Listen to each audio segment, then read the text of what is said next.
દોસ્તો મારી ગુજ્જુની મોજ ચેનલમાં આપનું સ્વાગત છે। આજના વિડીયોમાં આપણે વાત કરવા જઈ રહ્યા છીએ કે પૂનમ ભાભી આજે પ્રેન્ક કરવા ગયા હતા અને એમનો જ પોપટ થઈ ગયો।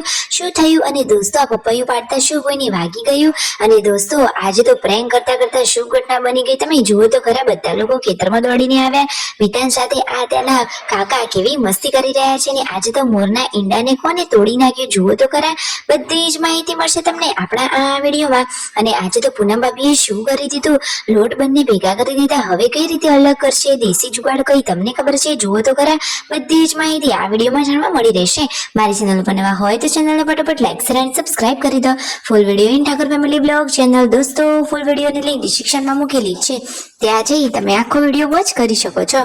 આવી ટૂંકી ટચુકડી લાઈવ લેટેસ્ટ ટ્રેન્ડિંગ માહિતી મેળવવા માટે કરી દો મારી ચેનલને ફટાફટ સબસ્ક્રાઇબ। તો ચાલો દોસ્તો હવે વધારે રાહ ન જોતા આપણે વિડીયોની શરૂઆત કરી દઈએ। તમે વિડીયોમાં લાઈવ જુઓ। આજે તો શિલ્પા ભાભી સરસ મજાની ઢોકળી બનાવી છે, એ પણ કઢીવાળી ખટ્ટી મીઠી ઢોકળી।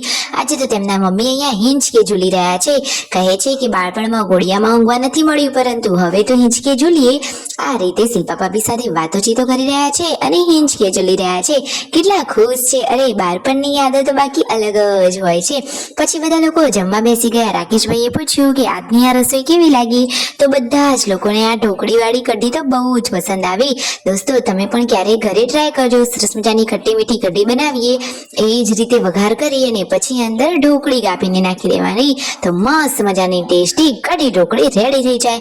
આજે તો આ રાકેશભાઈ કેવી મસ્તી કરી રહ્યા છે, ક્લેની બનાવી દીધી છે પોપટની ચાંચ અને ચાંચ નાક ઉપર લગાવીને કરી રહ્યા છે મસ્તી।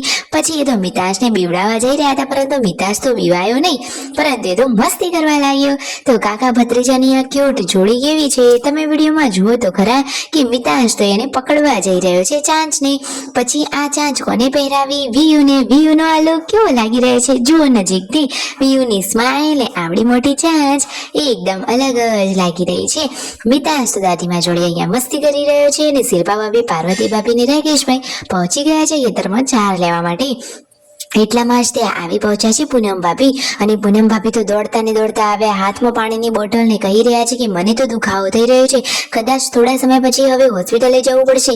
આ રીતે એઓ કરવા આવ્યા હતા પ્રેન્ક પરંતુ એમનો તો પોપટ જ થઈ ગયો કારણ કે કોઈ માન્યું જ નહીં। બધા લોકો કહે છે કે એવી હાલતમાં તમે અહીંયા સુધી તો ના જાઓ, ગમે તેવું ઇમરજન્સી અર્જન્ટ હોય તો ઘરેથી કોઈ ફોન કરે અથવા આજુબાજુના ફોનમાંથી પણ કોલ આવી જાય।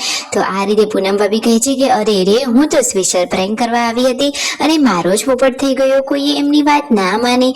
અરે પરિવારમાં આ રીતે હસી મજાક સાથે જીવવાની મજા જ અલગ હોય છે। પછી ફાઇનલી મસ્ત મજાનું પપૈયું પાકેલું હતું એને રાકેશભાઈએ પાડી લીધું। વાહ કેટલું સરસ મજાનું એકદમ યલો ટાઈપનું પપૈયું છે। અને મિતાશ તો દાદીમાં જોડે જતો જ નથી, આજે તો એને પાર્વતી ભાભીની જોડે જ રહેવું છે। મસ્ત મજાનું એકદમ ચટાકેદાર ક્રિસ્પી શાક રેડી છે। શેનું છે? બટાકા ડુંગળીનું।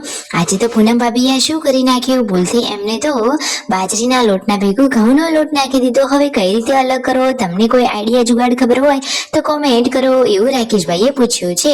ફાઇનલી ઉપરથી લોટ લઈ લીધો અને પછી માંડ લોટ જુદા કર્યા। તો like share and subscribe my channel.